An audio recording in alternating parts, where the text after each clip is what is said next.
Эфир абхазского телевидения продолжает русская служба новостей. Здравствуйте. В начале выпуска коротко о главных темах дня. С чем связан рост заболеваемости коклюшем? Как проходит лечение и почему в республике отсутствует коллективный иммунитет? Создание электронного каталога, оцифровка редких изданий и рукописей в Нацбиблиотеке подвели итоги работы. Состоялась церемония награждения призера третьего международного шахматного турнира «Единый мир» Тристана Кварацхелия.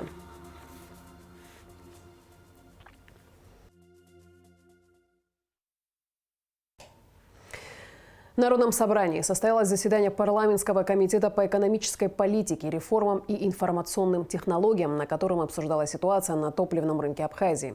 На заседание были приглашены первый вице-премьер, министр энергетики и транспорта Джансух Нанба, вице-премьер, министр экономики Кристина Узган и представители топливных компаний. В ходе встречи депутаты заострили внимание на взаимодействии соответствующих министерств Абхазии и России по данной проблеме и возможности ее решения на уровне межправительственной комиссии по социально-экономическому сотрудничеству между Республикой Абхазия и Российской Федерацией. Приглашенные представители топливных компаний выразили неудовлетворенность складывающейся ситуацией и объемом нарастающих проблем в данной стратегически важной для республики сфере, а также возможной монополизацией топливного рынка. Депутаты приняли решение, что и в дальнейшем будут контролировать решение имеющихся проблем и выразили готовность оказать содействие на уровне парламентского взаимодействия с коллегами Федерального собрания Российской Федерации. В это время на площади Багапша собрались сотрудники топливных компаний, которые ожидали результатов встречи в парламенте. После заседания к собравшимся вышел министр энергетики и транспорта Джансух Нанба, который сообщил, что в этот вторник президент Абхазии Аслан Бжаня планирует выехать в Москву для решения топливного вопроса. Вместе с президентом в столицу России отправится и Джансух Нанба. Во вторник планируется выезд президента Республики Абхазия в Москву вместе со мной. Данный вопрос в ряду не менее важных государственных вопросов будет обсуждаться с высокопоставленными должностными лицами Российской Федерации. Вопрос, принятый правительством Российской Федерации в рамках вневедомственных, так скажем, межведомственных контактов, на данном этапе уже не решается. В Кабмине состоялась встреча премьер-министра Александра Анкваба, первого вице-премьера, министра энергетики и транспорта Джансуха Нанба, вице-премьера, министра экономики Кристины Узган с представителями топливного рынка. Предприниматели высказали свою позицию по поводу установления исключительного права экспорта нефтепродуктов за компанией «Роснефть». По их мнению, определение монополиста негативно влияет на ряд вопросов, а также лишает участников бизнеса конкурентоспособности. Озабоченность предпринимателей разделяет и руководство Абхазии. Представители компании вновь были проинформированы о действиях правительства в связи с возникшей ситуацией. Как заявил на встрече Александр Анкваб, руководство республики прилагает все усилия для разрешения проблемы. В начале предстоящей недели абхазская сторона намерена провести в Москве ряд встреч по данному вопросу. Как отметил премьер-министр, результаты предстоящего визита будут доведены до общественности. Продолжаем выпуск. Премьер-министр Александр Анкваб принял руководителя Духовно-православного центра «Вятский посад» Геннадия Цуркова и главу Абхазской православной церкви Виссариона Аплия. Обсуждались перспективы сотрудничества, направленного на сохранение и приумножение православных и в целом культурных традиций. Геннадий Цурков рассказал о реализуемых проектах и социально значимых мероприятиях центра. Стороны обсудили участие абхазских творческих коллективов в фестивалях, проводимых Вятским посадом. 36 преступлений зарегистрировано в Сухумском районе в прошлом году. Из них раскрыто 32 преступления. Об этом министру внутренних дел Роберту Киут доложил начальник УВД по Сухумскому району Рустам Бжаня в ходе совещания по итогам прошлого года. За отчетный период в Сухумском районе произошло 23 дорожно-транспортных происшествия. Погибло 3 человека. Подробнее в материале пресс-службы МВД. В рамках проведения отчетно-плановых совещаний по городам и районам республики министр внутренних дел генерал-майор милиции Роберт Киут заслушал отчет начальника ОВД по Сухумскому району полковника милиции Рустама Бжани.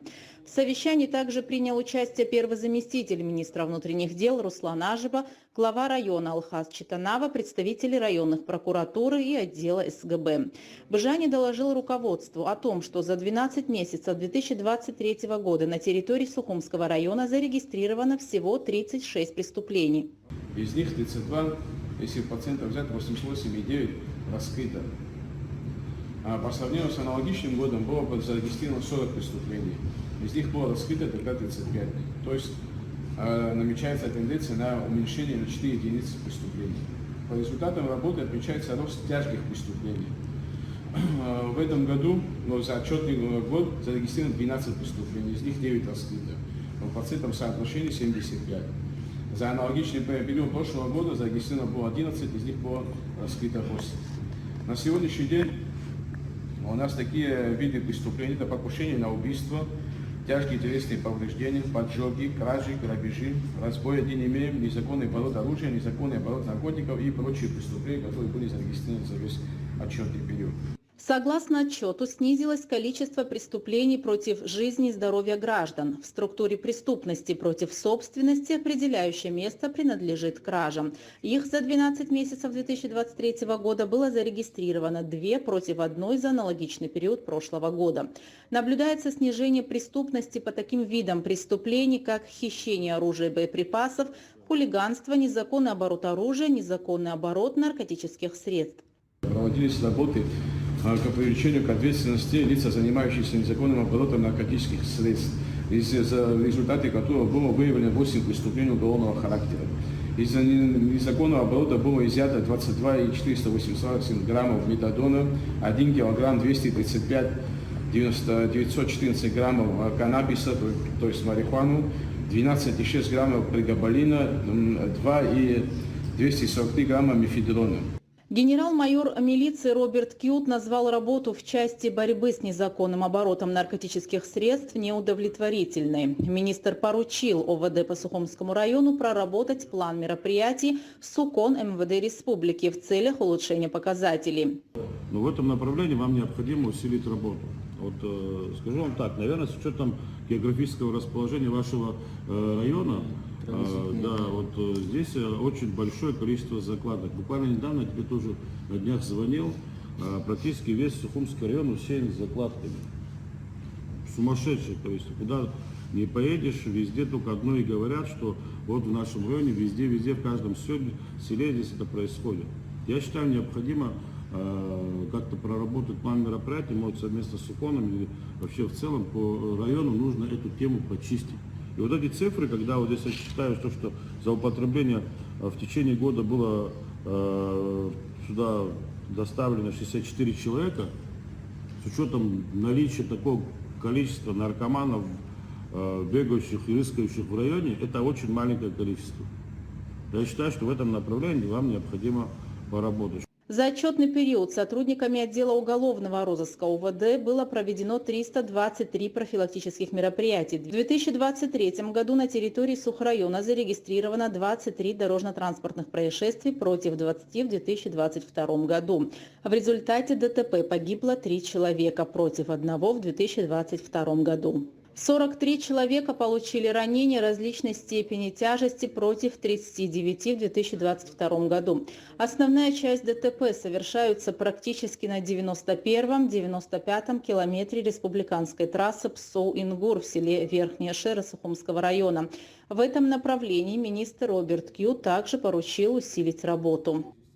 3 человека погибших против 1 в прошлом году – это нехороший результат. Денис, знаешь, что у нас сегодня большая проблема и в городе Сухум, и мы как-то решили, чтобы в окраины города Сухум мы взяли на себя. Так работа ведется сейчас в настоящее время? Да, потому что я считаю, что так это будет более эффективно, но ситуацию под контроль нужно взять.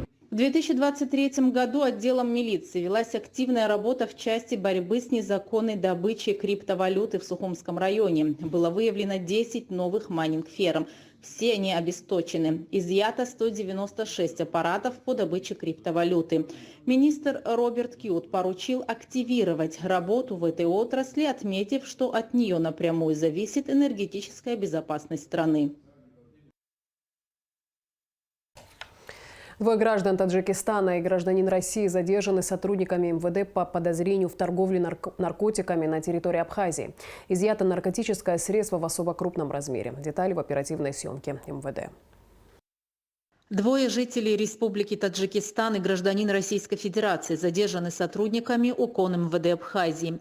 В установленном законом порядке задержанные были подвергнуты процедуре личного досмотра, в ходе которого у гражданина Наджмединова Тимура Сайфулоевича 2002 года рождения сотрудниками милиции обнаружены изъяты заизолированные синие свертки с белым порошкообразным веществом внутри в количестве 91 штуки, а также банковские карты, личные документы и 2 сотовых телефона. В ходе личного досмотра второго гражданина Фатоева Хусейна Махмудшоновича 2003 года рождения в носимой им обуви обнаружено изъято 57 аналогичных свертков, сотовый телефон и документы на его имя.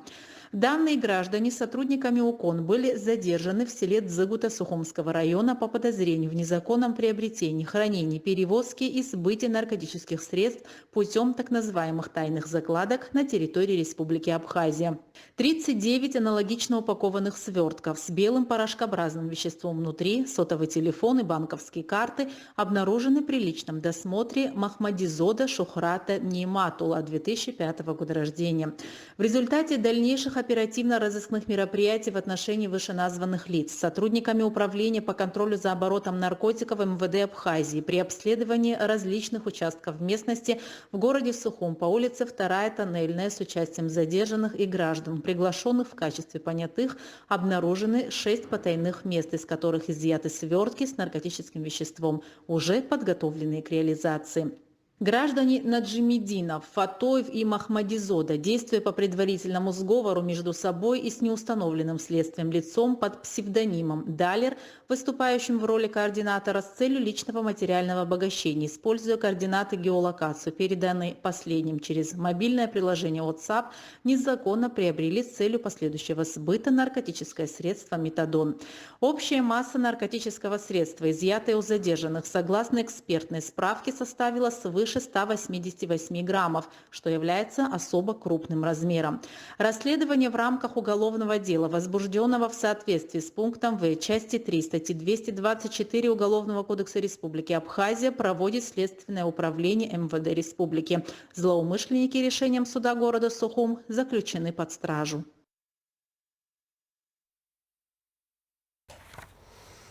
691 человек переболел коклюшем в Абхазии в прошлом году. Первое место по заболеваемости занимают Сухумские и Гудаутские районы. Есть случаи, когда врачи борются за жизнь самых маленьких пациентов, ведь коклюш – это тяжелая, быстро распространяющаяся инфекция. С чем связан рост заболеваемости, как проходит лечение и почему в республике отсутствует коллективный иммунитет, выясняла Гугут Сабардания. Сухумская инфекционная больница. Самому младшему пациенту, который сегодня проходит лечение в медучреждении, всего 2 месяца от роду. Но побороться за жизнь ему уже пришлось. Коклюш – одно из самых опасных заболеваний для малышей. Опасность в том, что новорожденные дети в силу хрупкого организма не могут полноценно кашлять, и ребенок может просто перестать дышать. Специалисты отмечают, тяжелее всего коклюш переносят непривитые дети в возрасте до года. У нас были пациенты до месяца, 17-дневные, 15-дневные детки. Лежали болеющие коклюшем. Болезнь в таком возрасте протекает крайне тяжело. Сопровождается удушающим кашлем спастическим, сопровождающимся у таких маленьких детей остановкой дыхания. И имеет крайне неприятные для них последствия, то есть отражается на легких, на головном мозге, появляется гипоксия. Многие дети нуждаются в дотации кислородом, то есть подключаются на аппарат, который подает им кислород через назальный катетер или масочку лицевую. В среднем у нас постоянно на стационарном лечении находится 7-8 больных деток. По словам врачей Сухумской инфекционной больницы, вот уже более года они не помнят дня, когда бы у них не проходили лечение больные коклюшем дети. Даже были случаи, когда ребенка при поддержке Минздрава Абхазии приходилось вывозить за пределы республики. У нас нет отделения интенсивной терапии и реанимации на базе нашей больницы. И тяжелые дети, которые становятся реанимационными, они выезжали за пределы Абхазии. Коклюш – это быстро распространяющаяся воздушно-капельная инфекция, и поэтому болеют семьями как непривитые родители, так и их непривитые дети. Детей с более легкой формой течения отпускают домой, прописав препараты. На первоначальном этапе проводится ПЦР-диагностика. Если дети обращаются в первые дни заболевания, анализ берется, ПЦР-диагностика, она готовится в течение 2 дней. Но для коклюша есть комплекс таких ярких проявлений. Мы предварительно выставляем диагноз, назначаем лечение, берем анализы, которые также подтверждают наш диагноз, и уже дожидаемся ПЦР-диагностики. За 2023 год коклюшем в Абхазии заболел 691 человек, из них 40 взрослых. По словам главного санитарного врача страны Аллы Беляевой, это очень высокий показатель, и ситуация крайне неблагополучная. Ведь в 2022 году было всего 5 случаев заболевания коклюшем. Из-за массового отказа от вакцинации в республике отсутствует коллективный иммунитет. Ситуация связана с тем, что люди не прививают своих детей. Коклюш – это вакциноуправляемая инфекция. Если привиты все те, кто могут быть привиты, если популяционный иммунитет составляет 95%, то заболеваемости коклюшем просто нет. Из 95 упомянутых процентов, которые нужны для выработки коллективного иммунитета, на сегодняшний день в республике привиты только 20% населения. Массовый отказ от прививок люди объясняют своими переживаниями по поводу осложнений от вакцины. Причем самые разные отговорки, начиная от того, уже много раз дискутировали на эту тему, что прививки вызывают аутизм. Доказано,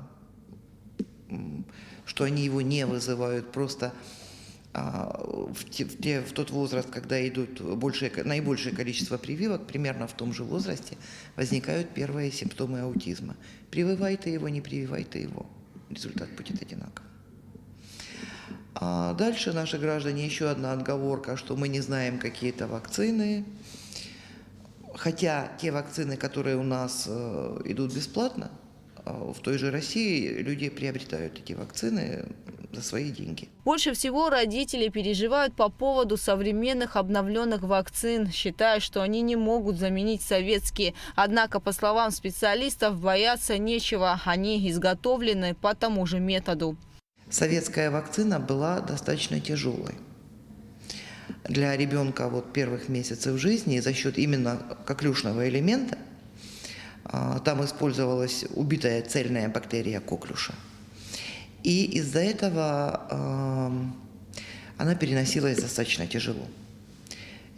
Нынешняя вакцина, там уже не цельная бактерия, а именно кусочек вырезан, тот, который отвечает за формирование иммунитета, и она переносится легче, чем советская.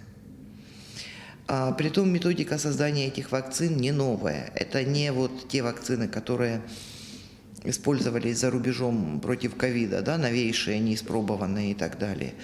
Эти вакцины уже используются десятилетия. А многие родители считают подъем температуры после вакцинации осложнением. Нет, это не осложнение. Ребенок вырабатывает иммунитет, и, соответственно, организм реагирует на это температурой. Осложнением, опять-таки, родители считают то, что произошло через месяц, через 2, через 3 после. Опять-таки, осложнением считается то, что произошло в первые 3 дня после вакцинации. Вот здесь можно связать. Но если у ребенка развился какой-то процесс не в месте введения вакцины, а через несколько месяцев, то, скорее всего, не имеет отношения к вакцинации. Сделать прививку можно в любой районной поликлинике бесплатно. Перед вакцинацией врач-педиатр обязательно проверяет, есть ли у ребенка противопоказания. Вакцины, по словам специалистов Минздрава, достаточно. На все препараты есть сертификат происхождения этого товара. Более того, на каждом этапе хранения товара, температурный режим и так далее, это все соблюдается, существует двойной контроль. Сертификаты, в том числе, если это зарубежные препараты, они также имеются. Более того, они тех же серийных партий, что используются и в зоне Европейского Союза и так далее.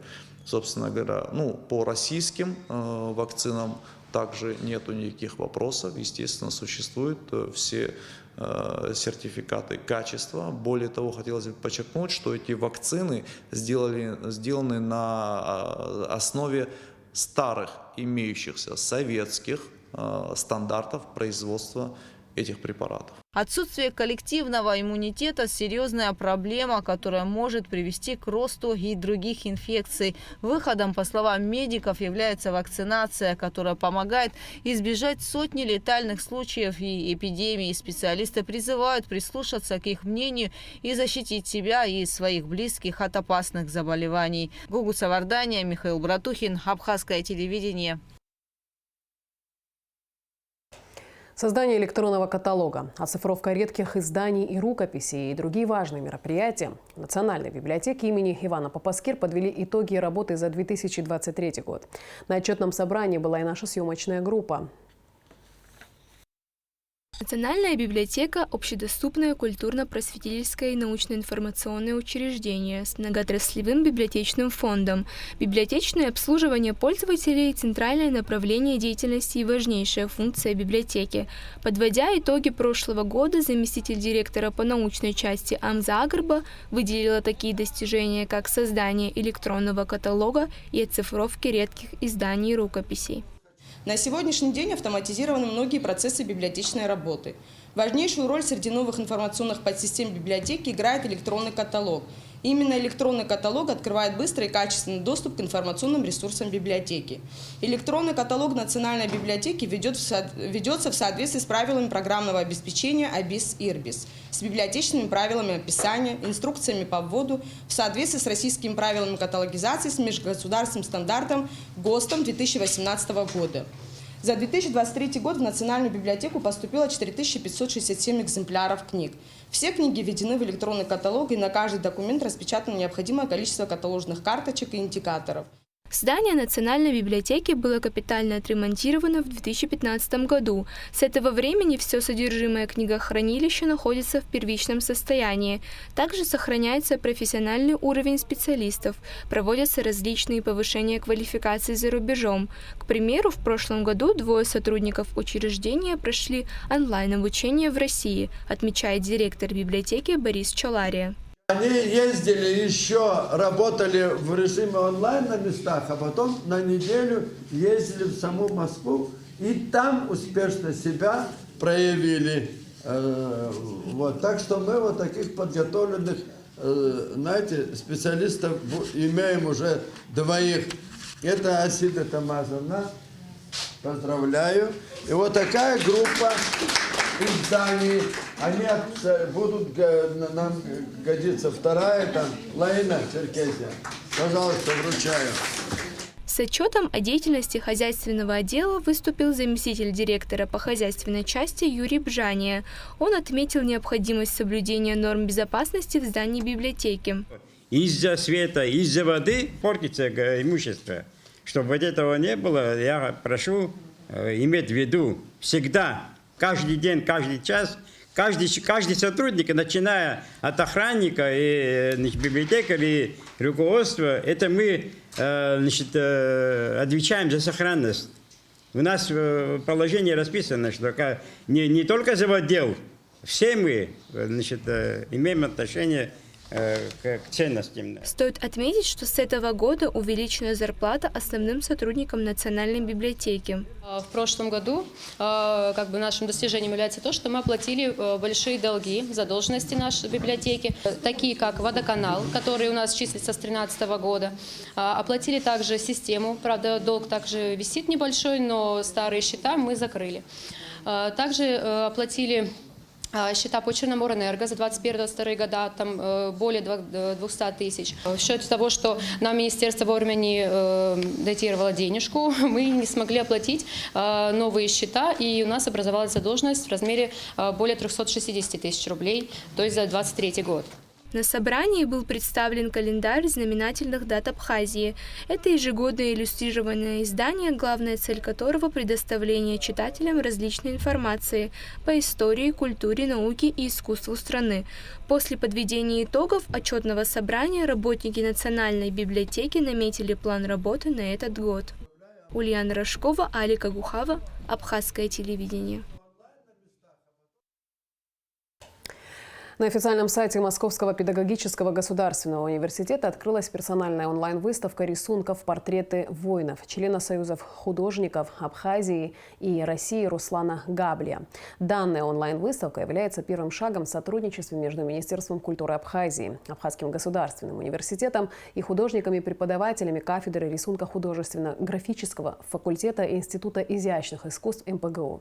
Онлайн-выставка абхазского художника и преподавателя представлена в рамках проекта «Российско-абхазский арт-диалог». В Доме Москвы состоялась церемония награждения призера 3-го международного шахматного турнира «Единый мир» Тристана Кварацхелия. В очередной раз подтвержден высокий уровень абхазской шахматной школы. Турнир «Единый мир» прошел 4 октября прошлого года в Сухуми в медиацентре МИД Абхазии. Состязание впервые было организовано в гибридном формате офлайн и онлайн одновременно. Это позволило значительно расширить географию участников. В турнире приняли участие 122 шахматиста из 16 государств – Абхазии, России, Южной Осетии, Ливана, Танзании, Турции, Аргентины, Иордании, Испании, Египта, Туниса, Катара, Японии, Алжира и Ирана. Абхазию представляли шахматисты Тристан Кварацхелия, Нестор Богателия, Сарида Лаквитава, Богдан Турков, Арман Тополян. Согласно турнирной таблице, Тристан Кварацхелия занял 3-е место. Турнир прошел при поддержке Госкомитета по делам молодежи и спорта, Управления по делам молодежи и спорта, администрации города Сухуми и Федерации шахмат Абхазии. Поздравить молодого шахматиста пришли заместитель главы администрации Галского района Даур Кови, представители Госкомитета по делам молодежи и спорту, замруководителя Россотрудничества Константин Сарваниди. Чтобы поздравить Тристана, на прямую связь из Москвы вышел руководитель оргкомитета международного шахматного турнира «Единый мир» Дмитрий Ильин. Коллеги, поздравляю вас с тем, что у вас есть такой замечательный шахматист. Спасибо вам за организацию поздравления на высоком уровне. Уверен, нас ждут в дальнейшем плодотворные проекты. И то, что касается следующего шахматного турнира, он состоится в 20-х числах февраля. Точную дату мы с вами согласуем. Будет приурочен Дню защитника Отечества. Будет приурочен Дню защитника Отечества. И как мы всегда идем, у нас каждая конференция привносит какое-то усовершенствование, новшество. И у нас будет на этот раз такое нововведение, как конференция «Русская шахматная мысль». Соберутся ученые, которые занимаются данной проблематикой, и мы организуем трансляцию на шахматной аудитории, на шахматную не только. Это очень хорошая, как сказать, затея проводить вот такие онлайн-турниры, потому что нет такой возможности со всех стран приехать в одном месте собраться, а вот этот онлайн-формат дает возможность поиграть с лучшими шахматистами мира со всех стран. И вот мы довольно часто играем такие турниры, и сборная Абхазии довольно хорошо выступает. Занимала и первые места, и в тройку призеров входила. Тристан постоянный участник таких онлайн-турниров.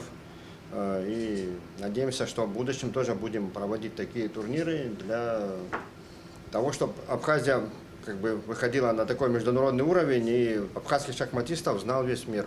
Абхазская федерация шахмат пригласила на этот турнир. Мы встретились в МИДе и сыграли этот турнир. Несомненно, было приятно выступать в этом турнире, так как 122 участника, международный турнир. И, как минимум, это большая честь для меня, для всех абхазских шахматистов принимать участие в таком колоссальном турнире. И в завершении выпуска традиционно о погоде. По сообщению Гидрометцентра, в четверг, 25 января, на территории Абхазии ожидается переменная облачность без осадков. Температура воздуха ночью -1, +4, днем +3, 8. Температура морской воды 10 градусов.